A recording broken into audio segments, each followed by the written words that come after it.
I have been learning a lot about just the fiscal nature of the board, and in addition to some of the other decisions that have to be made on a daily basis. And there are several things that I do want to tackle long-term especially. So one of the things is that there are several community colleges in the state at this point that are or have committed themselves to going tuition-free.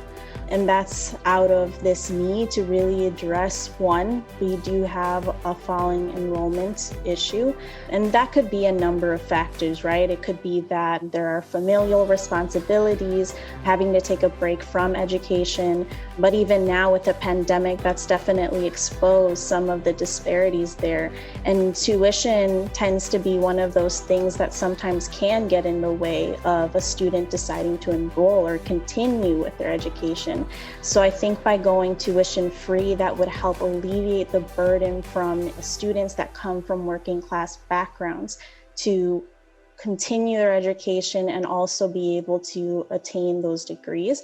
But that also includes folks that have been left behind. So for example, people that were once in traditional manufacturing positions or even labor positions where we are seeing that they often get left behind as a result of automation, the digital era.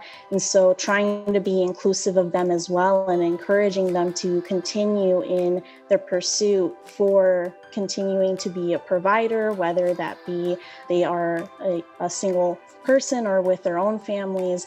Those are often people too that don't get included in the conversations. And so I think that would help address some of the issues around continuing education is just the cost of tuition itself. And that's to say too that the college really approximately every year takes in about 25% of their revenue from tuition. And they do have funds, reserves from being fiscally responsible in the time that they have been doing this. So that's something that I want to tackle long term. The other thing too is that we have issues with transparency as it relates to the Board of Trustees. I know that this is a nonpartisan position. However, again, our own biases tend to be reflected in the decisions that we make. And I think that's something that does make myself different from my incumbents is that I acknowledge that I do have my own biases and I'm trying to unlearn and also learn at the same time how it is that we can shift or reframe certain policies. And that's inclusive of who we bring into the college, our stakeholders, and making sure that the community is aware of who is there. And a prime example of that would be that we just in this previous presidential administration, the former Secretary of Education was allowed to come visit the campus without acknowledging that the community college partners, which include the students, staff, and faculty, should have been made aware, but they weren't made aware of their visit.